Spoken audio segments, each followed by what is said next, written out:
भरत जी की रहनी भोले बाबा ने माँ को सुनाई। कैसे रहते हैं भरत? तेहपुर बसत भरत बिनु रागा, चंचरीक जिम चंपक बागा।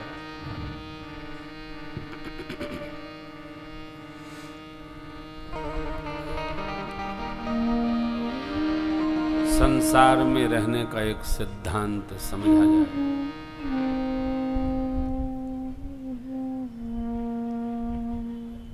प्रसन्न रहिए, खुश रहिए, खुश करिए मत, प्रसन्न करिए मत। जिसको रहना होगा रहेगा, जिसको नहीं रहना होगा नहीं रहेगा। आप चाहें कि कोई प्रसन्न रहे। एक कथा में प्रश्नोत्तर में प्रश्न आया था। लुधियाना की किसी बहू रानी ने पूछा था, महाराजश्री परिवार में मैं 3 वर्ष हो गया विवाह होकर बहू बन के आई हूँ, कोई प्रसन्न नहीं रहता है, कोई खुश नहीं मेरे से रहता है। तो मैंने पूछा क्या रहते हैं लोग? बोले सब मुंह बनाए रहते हैं। तो मैंने बहू रानी से कहा कि तुम पहले तो खुश होना सीखो, खुश करना बंद कर दो जी। जब आप खुश रहने लगेंगे ना, तो आपको देख के दूसरे अन्य प्रकार के डिस्टरबेंस क्रिएट कर लेंगे। ये खुश आदमी की सबसे बड़ी परेशानी इतनी है, ये खुश कैसे रहते हैं? तो क्या करें? हैं? तुम्हारे विपद पड़ी है, हमारे तो आनंद हो रहा है। जिसको जीवन में मिला सत्संग है, उसे हर घड़ी आनंद ही आनंद है। अकारण क्यों रोना? रोने का कोई प्रोजेक्ट न रखिए, प्रसन्न रहो। प्रसन्नता जीवन की सबसे बड़ी भक्ति है और आनंद है और लाभ है। प्रसन्न रहो।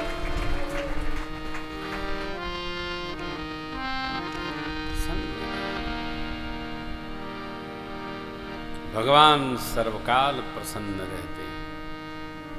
भगवान कभी आप उनको दुखी नहीं पाएंगे। परिस्थिति जन्य तो सबको होता है, अकारण क्यों?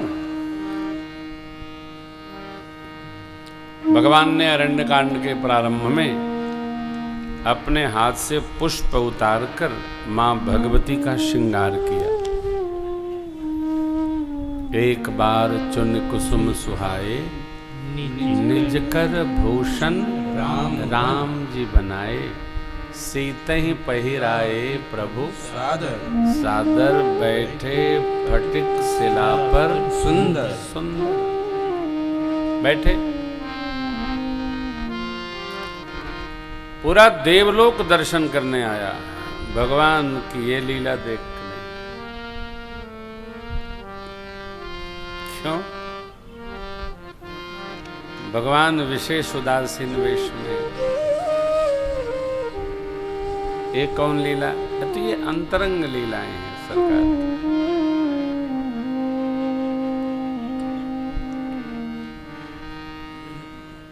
इसमें संकोच में पड़ने नहीं। सरकार की मां के साथ अंतरंग लीला है। देवराज इंद्र का बेटा जयंत भगवान की परीक्षा करने हैं तो मां के चरण में चोंच मार गया। भगवान ने सींग खींचा जिस पर बैठे थे, धनुष बनाया, उसी का सींग लेकर बाण बनाया, छोड़ दिया। जयंत लगा भागने। धर निज रूप गजौ पित पाहि, राम विमुख राखाते ही। ब्रह्मधाम शिवपुर सब लोका, फिरा समित व्याकुल भय शोका। काहू बैठन कहा न होई, राखी को सकई राम कर द्रोही। नारद जी की दृष्टि पड़ गई। नारद जी ने पूछा कहां दौड़ लगा रहे हो? बताया। देवर्षि नारद जी ने कहा कि लाला, दुनिया सताती है तो भगवान की शरण लेते हैं लोग, और तू वहीं बैर कर आया, वापस वहीं जा, क्योंकि वो जिसको त्याग देते हैं कोई रखता नहीं। शरण तो भगवान की, गिरवर धारी हो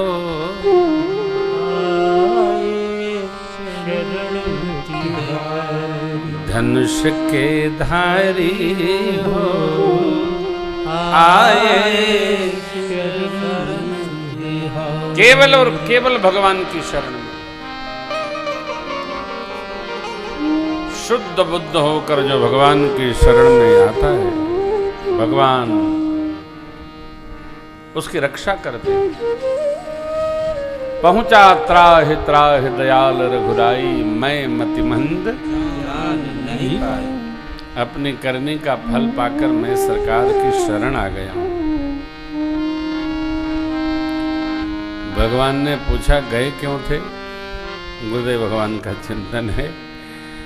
जयंत बोला, गया था आपका प्रभाव देखने के लिए। फिर आए क्यों? नारद जी ने भेजा तो शरण में आ गया सरकार का स्वभाव देखने के लिए। भगवान के प्रभाव का भी दर्शन किया और भगवान के स्वभाव का दर्शन किया।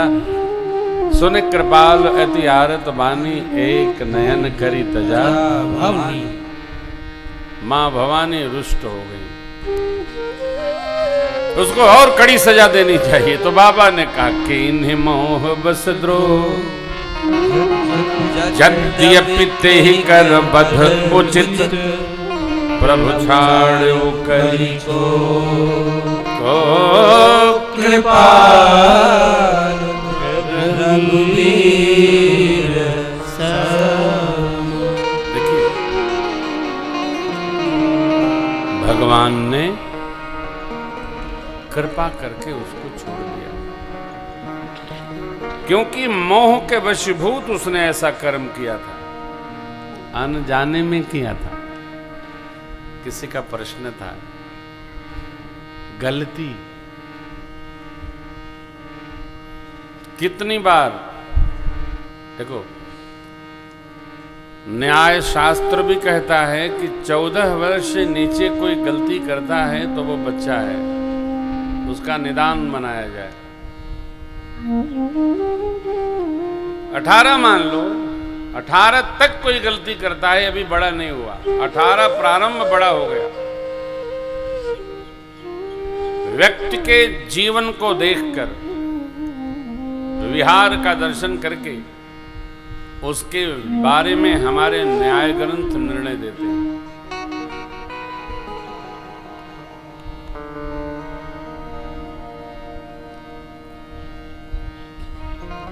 पूरी दुनिया में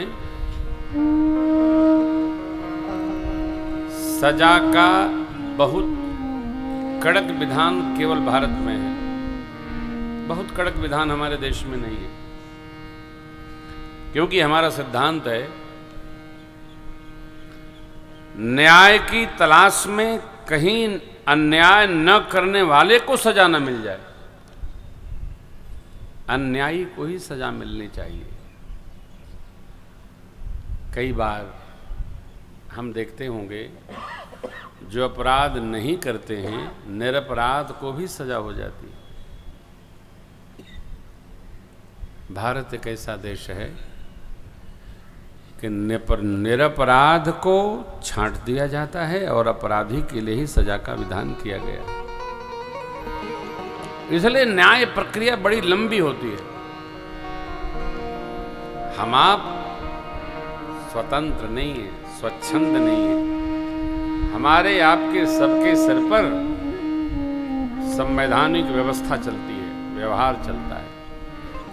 न आप जो कुछ कह सकते हैं और न आप चाहे जो कर सकते हैं। सबको सुखी रहने के लिए एक व्यवस्था बनाई गई है, उसका पालन करना होता है। अनुशासन का जब पालन करेंगे तो सबको बराबर सुख प्राप्त होगा। इसलिए जो विवेकी है, पढ़ा लिखा है, उसको सर्वकाल शास्त्र अनुशासन में, संविधान अनुशास्त्र में, मर्यादित ग्रंथों के अनुशासन में रहना चाहिए।